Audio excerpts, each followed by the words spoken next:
हाँ शुरू करें शुरू are we ready to begin शुरू करें ठीक है हाँ okay hello I am Ravi Visvesvaraya Sharada Prasad. Jawaharlal Nehru is frequently accused of ensuring that his daughter Indira Gandhi became prime minister. In previous videos on my YouTube channel, I had examined the evidence in depth, and I had come to the conclusion that there was no conclusive proof of Jawaharlal Nehru actively promoting his daughter to succeed him. And I had described how in 1952, Jawaharlal Nehru had actually wanted Jai Prakash Narayan, JP, to succeed him as Prime Minister. And but Jai Prakash Narayan, JP, repeatedly rebuffed Nehru's invitations in 1952, 1953 to join Nehru's cabinet as his deputy prime minister and to be groomed as Nehru's successor. And again, in previous video interviews, please see them on my YouTube channel, I had described how it was actually Govind Ballabh Pant and UN Debad who had brought Indira Gandhi into politics and not her father. Govind Ballabh Pant and UN Debad made Indira Gandhi the Congress Party's president in 1959 because they wanted to push their right-wing anti-socialist policies by operating through her as a pliant facade. And Indira Gandhi is her actions as the Congress president in 1959 led to a near breakdown of relations between father and daughter, who barely spoke to each other for months. And it also accelerated the breakdown of already crumbling marriage because her husband, Feroz Gandhi, Feroz Gandhi harshly attacked his wife in parliament over her dismissal of the communist government in Kerala, and Feroz Gandhi publicly called his wife Indira Gandhi as a fascist dictator. So Nehru is often accused of ensuring that his daughter became the president of the Congress Party after him, but really that was the time of the greatest tensions between the two. And after her one-year term as the Congress Party was over, Indira Gandhi retreated from public life and from politics, and she concentrated on being Nehru's official hostess. And again, in previous interviews on my YouTube channel, please search for them, I had described how five powerful bosses of the Congress Party, the syndicate, were dead set against Morarji Desai. So these five who made up the syndicate, Kumaraswamy Kamaraj of Tamil Nadu, Neelam Sanjeeva Reddy of Andhra Pradesh, S. Nijalingappa of Karnataka, S.K. Patil of Maharashtra, he was the strongman of Bombay, and Atulya Ghosh of West Bengal. So these five who formed the syndicate had the slogan of anyone but Morarji Desai.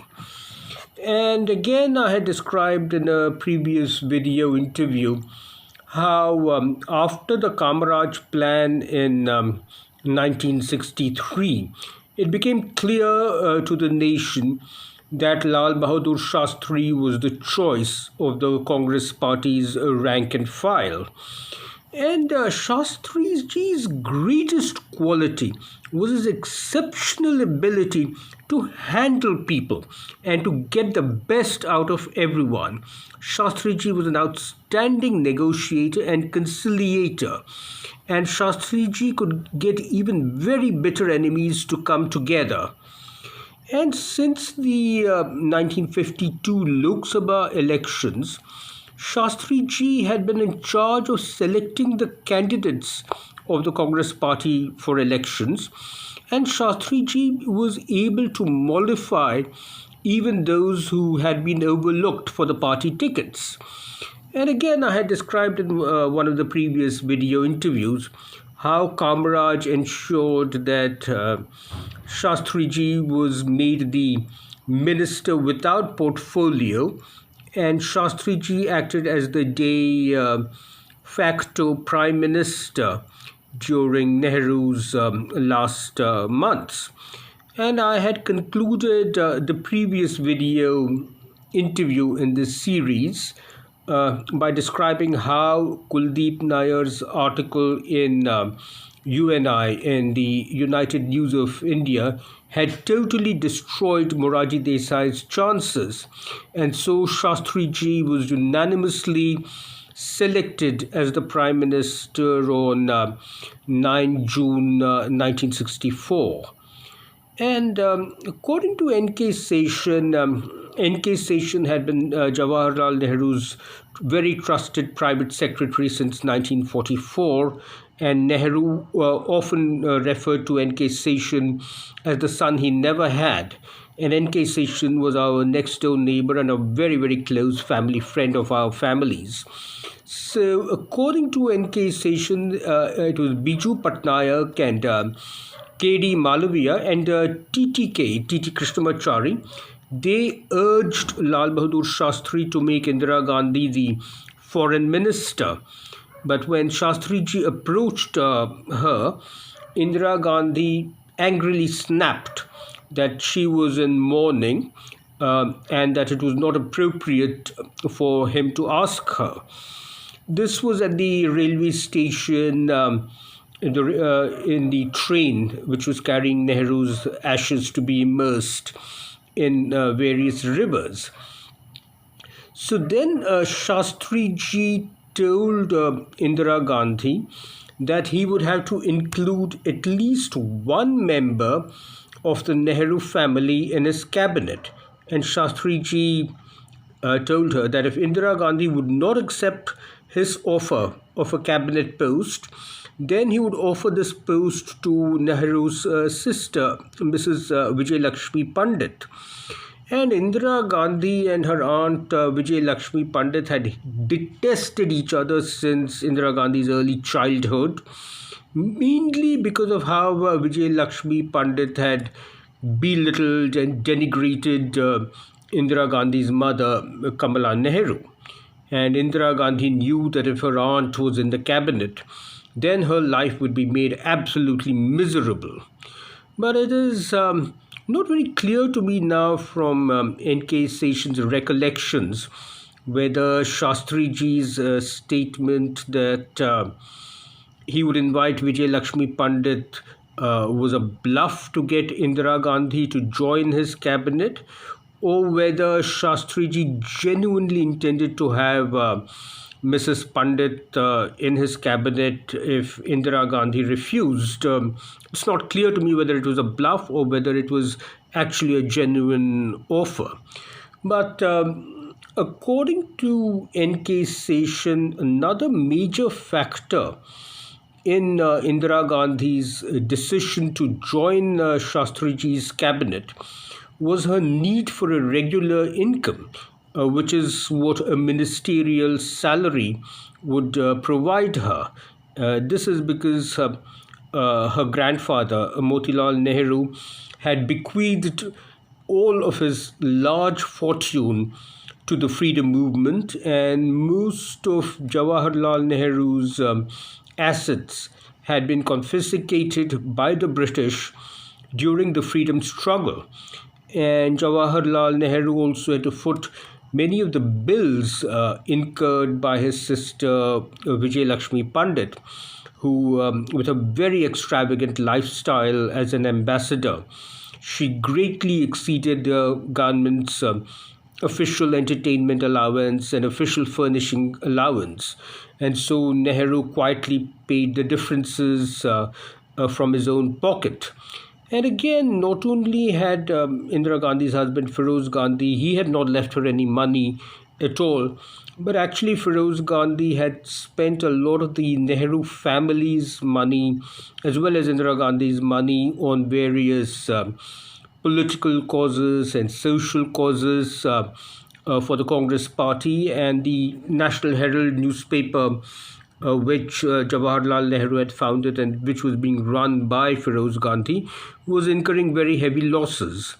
Uh, and also the educational fees of Indira Gandhi's two sons who were studying in England, that was also a very heavy financial burden on Indira Gandhi.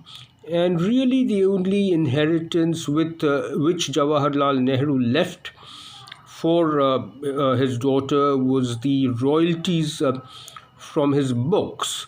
So Indira Gandhi accepted Shastriji's offer of a cabinet post because she needed the regular monthly salary of a cabinet minister. And this is what our close family friend N.K. Seshan, who had been handling the financial accounts of the Nehru family since the 1940s.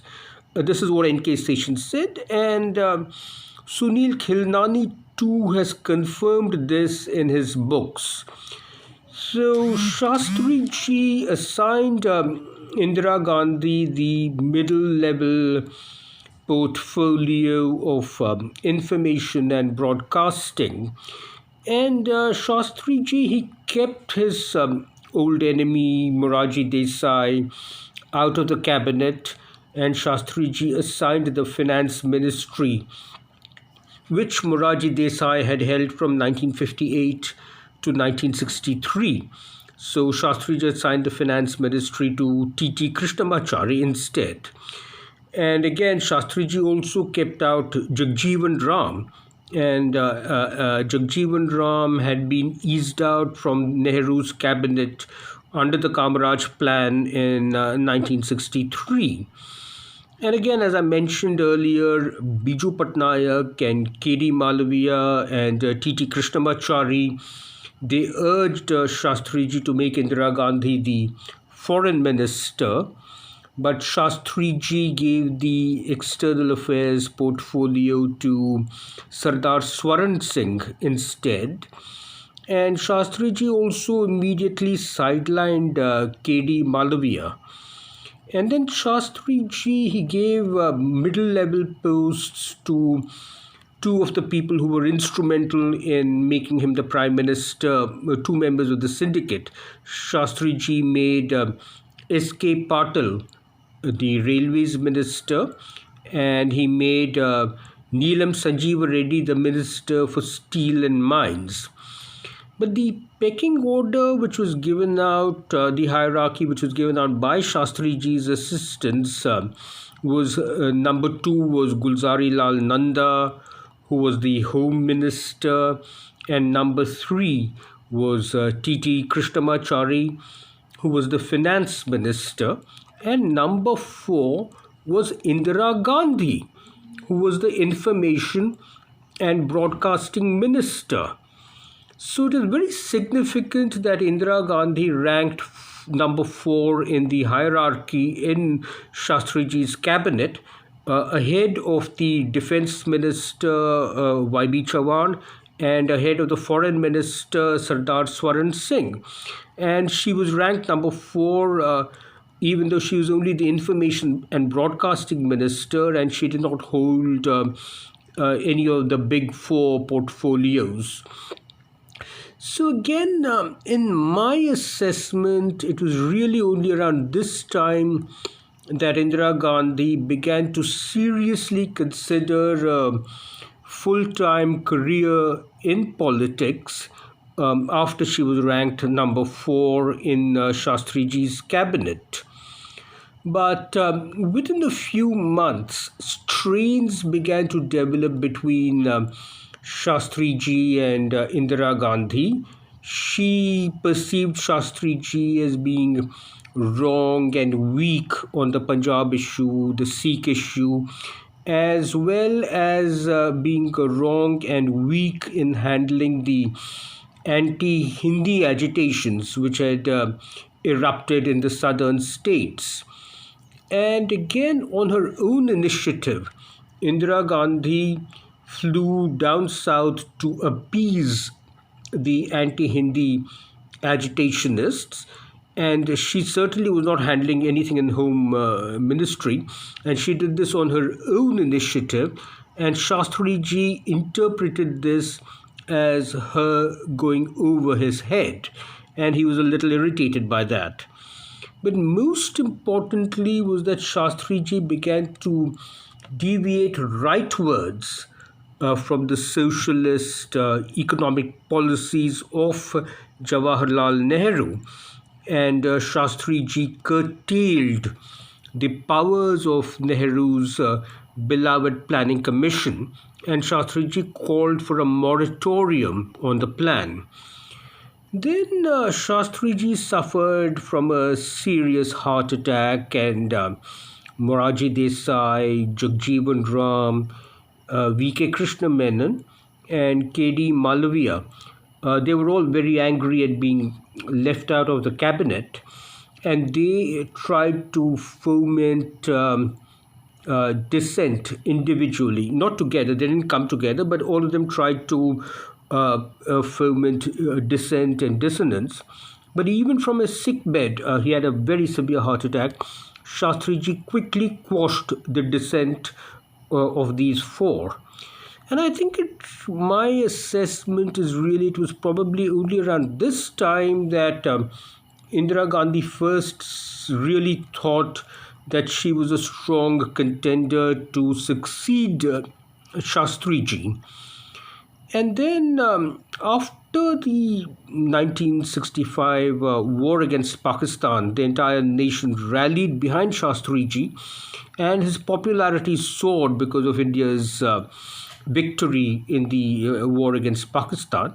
And so Shastriji started cutting Indira Gandhi down to size.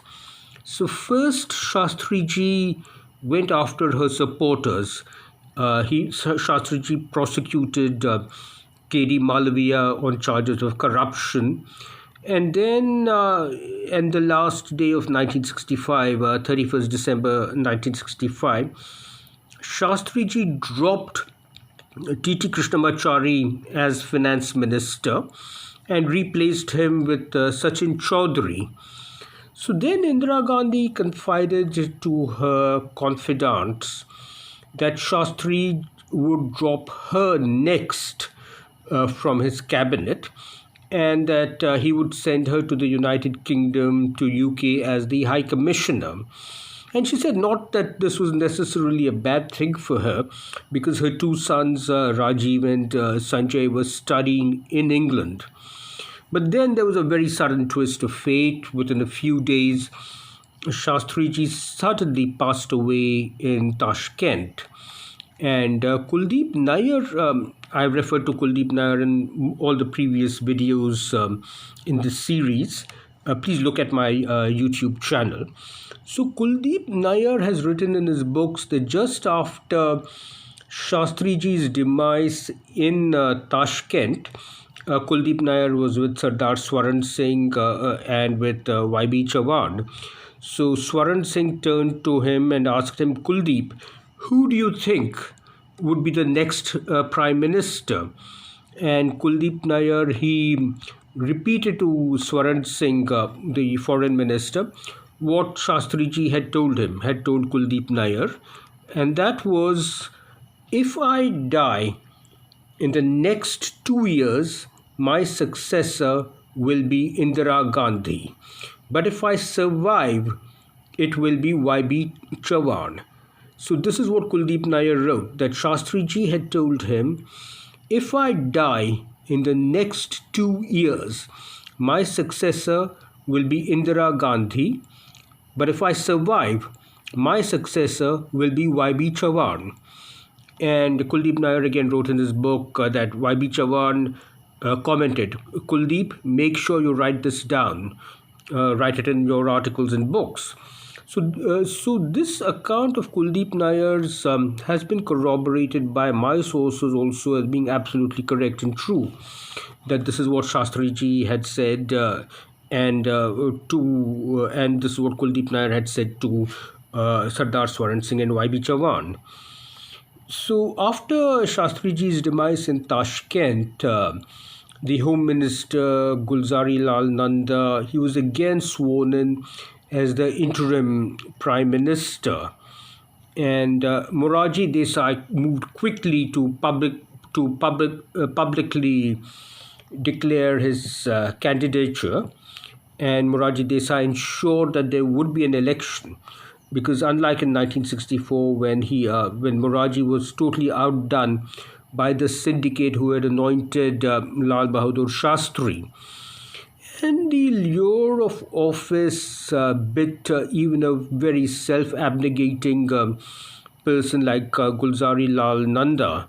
And again, according to N.K. Seshan, Nehru's secretary and the close confidant of Indira Gandhi, Gulzari Lal Nanda approached Indira Gandhi, and he very tactfully tried to ascertain if she was a candidate.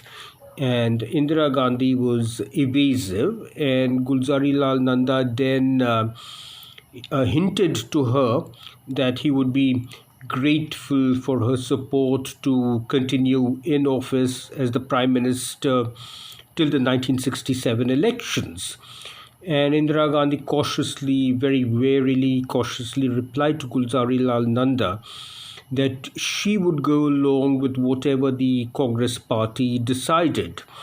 And Gulzari Lal Nanda misinterpreted this as her support, and Nanda went to Kamaraj and asserted that he should be allowed to continue as the Prime Minister until the 1967 elections, because Gulzari Lal Nanda very well knew that he did not have the charisma to win the elections for the Congress party in 1967. But Kamaraj had by then already set his mind on Indira Gandhi as the person who had the charisma to defeat Morarji Desai. And the other four members of the syndicate, they wanted Kamaraj himself to take over as Prime Minister. But then Kamaraj made his statement, which became very famous later on. No English, no Hindi, how? And so Kamaraj declined the offer to be made the Prime Minister, and instead he set about gathering support for Indira Gandhi. And that is why he was dubbed the Kingmaker, because Kamaraj had made Lal Bahadur Shastri the Prime Minister in 1964. And in January 1966, Kamaraj turned down the offer to be made the Prime Minister and instead ensured that Indira Gandhi was made the Prime Minister. And so Kamaraj asserted about Indira Gandhi, she knows all the world leaders. She has traveled widely with her father. She has grown up amongst the great men of the freedom movement. She has a rational and modern mind, and she is totally free of any parochialism, state, caste, or religion. And Kamaraj went on, she has inherited her father's scientific temper, and above all, in 1967, she can win us the election. So this is what Kamaraj said when he proposed Indira Gandhi as the candidate of the syndicate. And even before her election contest against Morarji Desai, Indira Gandhi asked Pitambar Pant and my father H.Y. Sharada Prasad to head up her transition team. And Morarji Desai's contemptuous, dismissive remark about her, that chit of a girl. So this remark of Morarji Desai's, that chit of a girl, that alienated numerous Congress party members, and Indira Gandhi easily defeated Morarji Desai by 355 votes to 169 votes. And all the journalists who were assembled there for the election, they asked Kamaraj Is it a boy or a girl?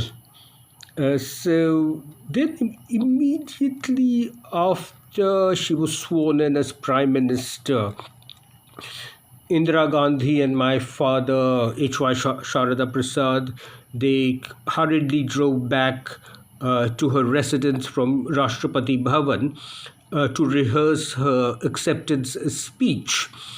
And Indira Gandhi was feeling very, very thirsty. But when she and my father reached her residence at 1 Saptajang Road, they found the house was locked. And so her sole security guard went off to find the servant who had the house keys. So the newly sworn in Prime Minister had to walk to a neighbor's house and ask for a glass of water.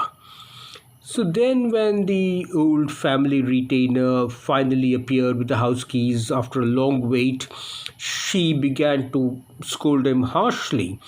And then this old man turned around and berated her for losing her temper.